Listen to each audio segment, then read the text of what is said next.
अस्सलाम वालेकुम स्टूडेंट्स, कैसे हैं आप लोग। उम्मीद है आप सब खैरियत से होंगे। आई am Saeeda Kamna Nadeem, I am your 9th class biology teacher. Today we are going to study the cellular organization. जी स्टूडेंट्स, तो अपने पिछले लेक्चर में हम लोगों ने लेवल्स ऑफ ऑर्गेनाइजेशन पढ़े थे कि किस तरह किन किन लेवल से गुजर के कंप्लीट ऑर्गेनिज्म बना। सब एटॉमिक पार्टिकल्स से मिलकर एटम्स बनाए, एटम्स से मिलकर एलिमेंट्स, एलिमेंट्स ने मिलकर मॉलिक्यूल्स बनाए और वही बायोमॉलिक्यूल्स मिलकर ऑर्गेनेल्स बनाते हैं। जब ऑर्गेनेल्स मिलते हैं तो सेल्स बनते हैं और जब बहुत सारे सेल्स मिलते हैं तो टिश्यूज़ बनते हैं। यही टिश्यूज़ मिलकर एक ऑर्गन बनाते हैं और डिफरेंट ऑर्गन्स मिलकर एक ऑर्गन सिस्टम बनाते हैं। जब ये सब ऑर्गन सिस्टम्स मिल जाते हैं तो एक कंप्लीट ऑर्गेनिज्म बन जाता है। जब एक ही स्पीशीज़ के ऑर्गेनिजम्स एक जगह पे इकट्ठे रहते हैं तो वो पॉपुलेशन बनाते हैं। फिर हमने ये भी पढ़ा कि डिफरेंट पॉपुलेशंस मिलकर एक कम्युनिटी बनाती हैं और डिफरेंट कम्युनिटीज़ जब मिलती हैं तो एक बायोस्फीयर बनता है, जिसको हम लोग zone of life on earth भी कहते हैं। जो आज का हमारा टॉपिक है वो है सेलुलर ऑर्गेनाइजेशन, यानी हम ये देखते हैं कि सेल्स किस किस फॉर्म में एग्जिस्ट करते हैं। मतलब कुछ सेल्स यूनिसेलुलरली प्रेजेंट होते हैं, मतलब एक सेल एक कंप्लीट ऑर्गेनिज्म बना सकता है। इसी तरह कुछ यूनिसेलुलर ऑर्गेनिजम्स इकट्ठा रहते हैं कॉलोनीज़ की फॉर्म में। लेकिन हम देखते हैं इसी तरह कुछ ऑर्गेनिजम्स होते हैं जो ना तो एक सेल से मिलकर बने होते हैं, ना तो वो कॉलोनीज़ की फॉर्म में एग्जिस्ट करते हैं, बल्कि बहुत सारे सेल्स से मिलकर बने होते हैं वो ऑर्गेनिजम्स, और उनको हम कहते हैं मल्टी सेलुलर ऑर्गेनिजम्स। इन सब सेलुलर ऑर्गेनाइजेशंस को पढ़ने से पहले हम ये देखते हैं कि ऑर्गेनिजम्स कितने ग्रुप्स में डिवाइड हैं। बायोलॉजी ने ऑर्गेनिजम्स को 5 डिफरेंट ग्रुप्स में डिवाइड किया है। जैसे कि हम देखते हैं प्रोकैरियोटिक, उसके बाद protist, then comes the fungi, then plantae and last is the animalia.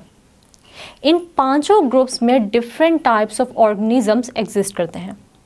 अगर हम लोग प्रोकैरियोटिक ग्रुप की बात करें तो इस ग्रुप में वो ऑर्गेनिजम्स एग्जिस्ट करते हैं जो कि प्रोकैरियोटिक सेल से मिलकर बने होते हैं, और उन ऑर्गेनिजम्स को हम कहते हैं प्रोकैरियोट्स, जैसे कि बैक्टीरिया और साइनोबैक्टीरिया। हम देखते हैं प्रोकैरियोटिक सेल्स ऐसे सेल्स होते हैं जिसके अंदर वेल डिफाइंड न्यूक्लियस प्रेजेंट नहीं होता, और ना ही ऐसे ऑर्गेनेल्स प्रेजेंट होते हैं जो कि मेम्ब्रेन बाउंडेड हो। जैसे हम लोग देखते हैं, अगर हम लोग एक बैक्टीरिया की एग्जांपल लें तो ना तो इसके अंदर वेल डिफाइंड न्यूक्लियस, यानी हमें एक प्रॉपर न्यूक्लियस नज़र नहीं आता। इसका जो जेनेटिक मटेरियल होता है, यानी जो डीएनए होता है, वो भी साइटोप्लाज्म में बगैर किसी मेम्ब्रेन के, यानी बगैर न्यूक्लियस के प्रेजेंट होता है। इसी तरह अगर हम लोग ये देखें कि बैक्टीरिया के अंदर ऑर्गेनेल्स कैसे होते हैं, तो वो ऑर्गेनेल्स मेम्ब्रेन बाउंडेड नहीं होते, यानी उन ऑर्गेनेल्स के इर्द गिर्द कोई भी मेम्ब्रेन नहीं होती। इसी तरह अगर हम लोग साइनोबैक्टीरिया की एग्जांपल लें तो वो भी एक प्रोकैरियोटिक ऑर्गेनिज्म है। इसके बाद हम लोग देख लेते हैं प्रोटिस्ट को। तो प्रोटिस्ट ऐसे ऑर्गेनिजम्स होते हैं जिनके अंदर यूनिसेलुलर यूकैरियोटिक ऑर्गेनिजम्स आते हैं, यानी इसके अंदर ऐसे ऑर्गेनिजम्स होते हैं जो कि एक सेल से मिलकर बने होते हैं। इसके अलावा यूकैरियोटिक ऑर्गेनिजम्स वो ऑर्गेनिजम्स होते हैं जो कि यूकैरियोटिक सेल से मिलकर बने होते हैं। अब हम देखते हैं कि यूकैरियोटिक सेल्स कौन से सेल्स होते हैं। यूकैरियोटिक सेल्स ऐसे सेल्स होते हैं जो कि वेल डिफाइंड न्यूक्लियस रखता है, यानी इसका न्यूक्लियस हमें क्लियरली एक बाउंड्री के साथ, यानी न्यूक्लियर मेम्ब्रेन के साथ नज़र आ सकता है, और जेनेटिक मटेरियल भी इसी न्यूक्लियस के अंदर प्रेजेंट होता है। इसी तरह यूकैरियोटिक सेल्स में जितने भी ऑर्गेनेल्स होते हैं वो क्या होते हैं, मेम्ब्रेन बाउंडेड होते हैं, यानी एक प्रॉपर मेम्ब्रेन से एनवलप्ड होते हैं। इसके बाद अगर हम लोग फंजाई की बात करें तो फंजाई हम देखते हैं ऐसा ऑर्गेनिज्म है जो कि यूकैरियोटिक है, मल्टीसेलुलर है और एब्जॉर्प्टिव हेटेरोट्रॉप्स है। इसका मतलब ये है कि ये यूकैरियोटिक सेल से ही बना हुआ है, यानी इसके सेल्स के अंदर भी वेल डिफाइंड न्यूक्लियस प्रेजेंट है और वेल डिफाइंड ऑर्गेनेल्स भी प्रेजेंट है। साथ ही साथ ये मल्टी सेलुलर भी है। मल्टी सेलुलर का क्या मतलब है कि ये बहुत सारे सेल से मिलके बना हुआ है। इसी तरह अगर हम लोग फंगस की बात करें तो फंगस एब्जॉर्प्टिव हेटेरोट्रॉफ है। एब्जॉर्प्टिव हेटेरोट्रॉफ का क्या मतलब है? सबसे पहले हम लोग देखते हैं कि एक टर्म होती है ऑटोट्रॉफ्स और एक टर्म होती है हेटेरोट्रॉफ्स। ऑटोट्रॉफ्स ऐसे ऑर्गेनिजम्स होते हैं जो कि अपना फूड खुद प्रिपेयर कर सकते हैं। जैसे कि अगर हम लोग एग्जांपल देखें ऑटोट्रॉफ्स की, तो प्लांट्स हैं, एल्जी है, इनके अंदर क्लोरोप्लास्ट, क्लोरोफिल होता है जो कि सनलाइट की प्रेजेंस में अपना फूड खुद तैयार कर सकता है। लेकिन अगर हम लोग हेटेरोट्रॉफ्स की बात करें तो हेटेरोट्रॉफ्स ऐसे ऑर्गेनिजम्स होते हैं जो कि अपना फूड खुद प्रिपेयर नहीं कर सकते क्योंकि इनमें क्लोरोफिल नहीं होता और ये अपना फूड लेते हैं दूसरे ऑर्गेनिजम्स से। लेकिन अगर हम लोग एब्जॉर्प्टिव हेटेरोट्रॉफ्स की बात करें तो इसका क्या मतलब है कि फंगस क्या करती है, अपना फूड खुद प्रिपेयर नहीं कर सकती, अपना फूड लेती है एब्जॉर्प्टिव हेटेरोट्रॉफिक वे से, यानी इसका न्यूट्रिशनल जो मोड है वो है एब्जॉर्प्टिव हेटेरोट्रॉफ। यानी फंगस किसी भी ऑर्गेनिज्म की सरफेस पे ग्रो करता है और अपने फूड को एब्जॉर्ब करता है। जैसे हम लोग अगर एक फंगस की एग्जांपल लें तो वो है राइजोपस, और दूसरा हम लोग जो फंगस आम जो एडिबल फंगस है वो है मशरूम्स, जो कि हम इस्तेमाल करते हैं अपने खानों में भी। इसी तरह अगर हम लोग नेक्स्ट जो ग्रुप है हमारे पास वो है Plantae. Plantae eukaryotic in nature होते हैं, इसके अलावा मल्टी सेलुलर होते हैं और ये होते हैं ऑटोट्रॉफिक। यानी हम देखते हैं कि प्लांट्स अपना फूड ऑटोट्रॉफिक, जैसे मैंने आप लोगों को पहले ही बताया कि ऑटोट्रॉफिक ऐसे ऑर्गेनिजम्स होते हैं जो कि अपना फूड खुद प्रिपेयर कर सकते हैं। तो प्लांट्स भी ऑटोट्रॉफिक होते हैं, इनके पास क्लोरोफिल होता है और ये अपना food in the presence of sunlight through the process of photosynthesis खुद प्रिपेयर कर सकते हैं। फिर हम देखते हैं कि प्लांट्स भी मल्टी सेलुलर इन नेचर होते हैं, यानी प्लांट्स ऐसे ऑर्गेनिजम्स होते हैं जो कि मिलियंस ऑफ सेल से मिलकर बने होते हैं। फिर अगर हम लोग बात करें कि ये यूकेरियोटिक होते हैं तो यूकेरियोटिक ऐसे सेल्स होते हैं जो कि वेल डिफाइंड न्यूक्लियस और वेल डिफाइंड ऑर्गेनेल्स रखते हैं। तो प्लांट्स भी यूकेरियोटिक इन नेचर होते हैं, यानी ये भी ऐसे सेल से मिलकर बने होते हैं जो कि यूकेरियोटिक होते हैं। नेक्स्ट जो हमारे पास ग्रुप है वो है एनिमेलिया का। तो एनिमेलिया जो ग्रुप है इसके अंदर सब एनिमल्स आ जाते हैं और हमें पता है कि एनिमल्स जो हैं वो ऐसे ऑर्गेनिजम्स होते हैं जो कि मल्टी सेलुलर होते हैं, यानी मिलियंस ऑफ सेल्स से मिलके बने होते हैं। इसी तरह अगर हम लोग इनकी न्यूट्रिशनल मोड की बात करें तो एनिमेलिया ऐसा ग्रुप ऑफ ऑर्गेनिज्म है जो कि हेटेरोट्रॉफिक इन नेचर है, यानी ये अपना फूड खुद प्रिपेयर नहीं कर सकता, इसको अपना फूड लेना पड़ता है दूसरे ऑर्गेनिज्म से। इसी तरह अगर हम लोग ये देखें कि ये प्रोकैरियोटिक इन नेचर होते हैं या यूकैरियोटिक इन नेचर होते हैं तो ये होते हैं यूकैरियोटिक इन नेचर, क्योंकि ये ऐसे सेल से मिलकर बने होते हैं जिसके अंदर इनके पास एक वेल डिफाइंड न्यूक्लियस होता है, यानी ऐसा न्यूक्लियस जो कि हमें क्लियरली माइक्रोस्कोप के नीचे नज़र आते हैं विद क्लियर मेम्ब्रेन। और इसी तरह इसके अंदर ऐसे ऑर्गेनेल्स होते हैं जो कि प्रॉपरली मेम्ब्रेन बाउंडेड होते हैं। फिर हमने जैसे अभी पढ़ा कि हमारे पास ऑर्गेनिजम्स के 5 ग्रुप्स हैं, लेकिन हम देखते हैं कि ये 2 टाइप्स ऑफ सेल से मिलकर बने हुए हैं। जैसे मैंने आप लोगों को पहले ही बताया कि जितने भी ऑर्गेनिजम्स होते हैं वो 2 टाइप्स के सेल से ही मिलकर बने होते हैं, या तो यूकैरियोटिक सेल होता है या फिर प्रोकैरियोटिक सेल होता है। अगर हम लोग यूकैरियोटिक सेल को देखें तो यूकैरियोटिक सेल ऐसे सेल्स होते हैं जो कि क्लियर मेम्ब्रेन बाउंडेड ऑर्गेनेल्स रखते हैं और उनका न्यूक्लियस भी क्लियर होता है। उनका जो जेनेटिक मटेरियल है यानी डीएनए है या आरएनए है वो किसके अंदर प्रेजेंट होता है, वो प्रॉपरली प्रेजेंट होता है एक मेम्ब्रेन बाउंडेड न्यूक्लियस में। इसी तरह अगर हम लोग प्रोकैरियोटिक की बात करें तो प्रोकैरियोटिक सेल्स ऐसे सेल्स होते हैं जिसके अंदर जो ऑर्गेनेल्स है यानी सब सेलुलर स्ट्रक्चर्स हैं जिन्होंने सेल्स को मिलकर बनाना है, उनके इर्द गिर्द मेम्ब्रेन हमें नज़र नहीं आएगी। और इसी तरह उनका जो न्यूक्लियस होगा वो भी मेम्ब्रेन बाउंडेड नहीं होगा, वो भी हमें क्लियर नज़र नहीं आएगा।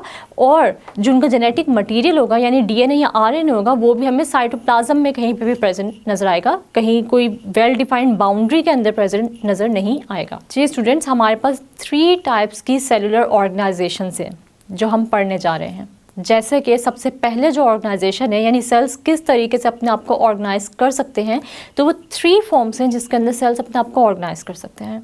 सबसे पहले अगर हम लोग देखें तो यूनिसेलुलर ऑर्गेनाइजेशन है। उसके बाद अगर हम लोग देखें तो कॉलोनियल ऑर्गेनाइजेशन है, यानी कॉलोनीज़ की फॉर्म में भी सेल्स प्रेजेंट हो सकते हैं। और थर्ड पे जो ऑर्गेनाइजेशन आ जाती है हमारे पास वो है मल्टी सेलुलर ऑर्गेनाइजेशन, यानी बहुत सारे सेल्स एक जगह पे इकट्ठे रहकर एक कंप्लीट ऑर्गेनिज्म बना सकते हैं। सबसे पहले जो हम पढ़ने जा रहे हैं वो है यूनिसेलुलर ऑर्गेनाइजेशन। हम देखते हैं कि यूनिसेलुलर ऑर्गेनाइजेशन में वो ऑर्गेनिजम्स आ जाते हैं जो कि कंपोज्ड होते हैं ओनली वन सेल से, यानी सिर्फ और सिर्फ एक सेल से बने हुए ऑर्गेनिज्म को हम कहते हैं कि ये यूनिसेलुलर ऑर्गेनिज्म है। हमारे पास जो यूनिसेलुलर ऑर्गेनिजम्स की अगर हम लोग देखें कि वो अपनी एक्टिविटीज़ या फिर अपने फंक्शंस किस तरीके से परफॉर्म करते हैं, तो हम ये देखते हैं कि उनके एक सेल के अंदर ही वो सब के सब ऑर्गेनेल्स मौजूद होते हैं जो कि उनकी लाइफ की एक्टिविटीज़ को कंट्रोल करते हैं। जैसे इसका मतलब ये हुआ कि जैसे अगर हम लोग एग्जांपल लें एक एमीबा की, तो ये एक यूनिसेलुलर ऑर्गेनिज्म है। स्टूडेंट्स, आप लोगों ने एमीबा की लोकोमोशन के बारे में तो सुना ही होगा। हम देखते हैं कि एमीबा किस तरीके से मूव कर सकते हैं, तो वो मूव करते हैं थ्रू देयर ज़ूडोपोडिया। ज़ूडोपोडिया क्या होता है? ज़ूडोपोडिया होता है कि जहाँ पर भी एमीबा ने मूव करना है उसका साइटोप्लाज्म उस तरफ ही मूव करेगा और वो फिंगर लाइक प्रोजेक्शंस बनाएगा, जिसको हम कहते हैं कि ये ज़ूडोपोडियम या फिर ज़ूडो, अगर प्लूरल होगा तो वो होंगे ज़ूडोपोडिया। हम देखते हैं कि जो नेक्स्ट एग्जाम्पल है एक यूनिसेलुलर ऑर्गेनिज्म की वो है पैरामीशियम। और अगर हम लोग पैरामीशियम की बात करें तो उसके एक बहुत ही इंटरेस्टिंग फीचर है और वो ये है कि इसकी जो शेप होती है वो आपके शू के सोल की तरह होती है। हम देखते हैं पैरामीशियम की जो बॉडी होती है वो हेयर लाइक प्रोजेक्शन से कवर होती है, यानी हेयर लाइक स्ट्रक्चर्स होते हैं छोटे छोटे से जो कि पूरी की पूरी पैरामीशियम की बॉडी को कवर करके रखती है। और ये जो हेयर लाइक प्रोजेक्शंस हैं और पैरामीशियम है, या अपने यहाँ पर डायग्राम में भी देख सकते हैं। हम देखते हैं कि इन सीलिया का यानी इन हेयर लाइक प्रोजेक्शंस का फंक्शन क्या होता है। तो एक तो ये पैरामीशियम को मूवमेंट में हेल्प करती है, यानी मूव करने में इधर उधर हेल्प करती है। इसके अलावा हम देखते हैं क्योंकि ये पैरामीशियम जो है ये वाटर में होते हैं, एमीबा भी वाटर में होता है, तो इनकी मूवमेंट जो है वो एक स्पेसिफिक किस्म की होती है। कुछ स्ट्रक्चर्स चाहिए होते हैं इनको वाटर में मूव करने के लिए। जाहिर सी बात है, हम अगर देखें तो एमीबा या पैरामीशियम के पास कोई हाथ पाँव तो नहीं होंगे कि वो स्विम कर सके। तो वो स्विम कैसे कर सकते हैं? वो स्विम कर सकते हैं अपने ज़ूडोपोडिया से, या अगर हम लोग देखें पैरामीशियम की बात करें तो वो अपनी सीलिया यानी हेयर लाइक प्रोजेक्शन से जो है वो मूव कर सकते हैं या स्विम कर सकते हैं वाटर के अंदर। जी स्टूडेंट्स, तो एक और जो एग्जांपल हम लोग यूनिसेलुलर ऑर्गेनिज्म की पढ़ने जा रहे हैं वो है यूग्लिना। और यूग्लिना भी एक सेल से मिलकर बना हुआ है और इसकी भी सारी की सारी लाइफ एक्टिविटीज़ जो होती हैं वो इसी सेल पर ही डिपेंड करती हैं। अगर हम लोग यूग्लिना देखें तो यूग्लिना के बारे में भी एक इंटरेस्टिंग जो इन्फॉर्मेशन है वो ये है कि ये भी अपना फूड खुद प्रिपेयर कर सकता है प्लांट और एल्गी की तरह। क्योंकि हम देखते हैं कि यूग्लिना के स्ट्रक्चर में अगर हम लोग देखें तो हमें क्लोरोप्लास्ट में नज़र आते हैं और क्लोरोप्लास्ट में एक ग्रीन पिगमेंट होता है जिसको हम कहते हैं क्लोरोफिल। और क्लोरोफिल ऐसा पिगमेंट होता है जो कि सनलाइट को एब्जॉर्ब करता है और सनलाइट को एब्जॉर्ब करने के बाद ये ग्लूकोज की फॉर्मेशन या सिंथेसिस कर सकता है through the process of photosynthesis. तो यूग्लिना भी एक ऑटोट्रॉफिक ऑर्गेनिज्म है, यानी ये भी अपना फूड खुद प्रिपेयर कर सकता है लाइक एल्गी और plant through the process of photosynthesis. Students, अब जो हम लोग पढ़ने जा रहे हैं वो है कॉलोनियल ऑर्गेनाइजेशन। और ये भी बहुत ही मज़े की ऑर्गेनाइजेशन है क्योंकि इसके अंदर यूनिसेलुलर ऑर्गेनिजम्स एक जगह पे इकट्ठे रहते हैं कॉलोनी की फॉर्म में। लेकिन इसकी जो बहुत ही इंटरेस्टिंग बात है वो ये है कि ये जो सेल्स, ये जो यूनिसेलुलर ऑर्गेनिजम्स होते हैं ये सब अपने अपने फंक्शन खुद परफॉर्म करते हैं, यानी कॉलोनी की फॉर्म में तो हैं। लेकिन जैसे अगर हम लोग देखें कि अगर हमारे जहन में ये बात आए कि एक कॉलोनी की फॉर्म में रहते हैं और एक फंक्शन जो है वो एक सेल परफॉर्म कर रहा होगा, दूसरा फंक्शन दूसरा सेल परफॉर्म कर रहा होगा, तो ऐसी बात नहीं है। ये एक इंडिपेंडेंट यानी इंडिपेंडेंट यूनिसेलुलर ऑर्गेनिजम्स होते हैं, मगर ये रहते कॉलोनी की फॉर्म में। जैसे स्टूडेंट्स हम लोग देखते हैं कि एक कॉलोनी है या फिर एक सोसाइटी है जिसके अंदर डिफरेंट जो है वो घर होते हैं। लेकिन अगर हम लोग अब की सोसाइटी या कॉलोनी की बात करें तो यहाँ पर जो है वो अब आपस में घरों का आपस में कोई लिंक नहीं होता या इतना लेना देना नहीं होता। अब उस तरह के हमारे आपस में रिलेशन नहीं जिस तरह पहले ज़माने में होता था कि अगर कोई सोसाइटी या कॉलोनी में डिफरेंट घर बने भी हैं तो डिफरेंट घर जो होते थे उनका आपस में बहुत ज़्यादा दोस्ती होती थी, एक दूसरे के काम आते थे। तो हम ये कह सकते हैं कि जो वॉल्वोक्स है, वॉल्वोक्स एक ऐसी कॉलोनी है जिसके अंदर जो ऑर्गेनिजम्स, यूनिसेलुलर ऑर्गेनिजम्स है वो इकट्ठा तो रह रहे हैं लेकिन ये एक दूसरे के काम नहीं आ रहे। और हर ऑर्गेनिज्म जो है, हर यूनिसेलुलर जो ऑर्गेनिज्म है वो अपना अपना फंक्शन जो है वो खुद परफॉर्म कर रहे हैं। तो यहाँ पर कॉलोनियल ऑर्गेनाइजेशन की जो एग्जांपल है वो है वॉल्वोक्स की कॉलोनी। और वॉल्वोक्स की कॉलोनी बनी हुई है यूनिसेलुलर ऑर्गेनिज्म से लेकिन ये यूनिसेलुलर ऑर्गेनिजम्स अपने अपने फंक्शन खुद परफॉर्म कर रहे हैं, मगर रह रहे हैं वो एक कॉलोनी की फॉर्म में। हम देखते हैं कि वॉलवॉक्स क्या होते हैं। वॉलवॉक्स जो है वो एक ग्रीन एल्गी है, और हम देखते हैं कि ये भी फोटोसिंथेटिक इन नेचर है, यानी ये अपना फूड जो है वो खुद प्रिपेयर कर सकते हैं। नेक्स्ट लेक्चर तक के लिए अपना बहुत सारा ख्याल रखिएगा और मुझे दुआओं में याद रखिएगा। अल्लाह हाफ़िज़।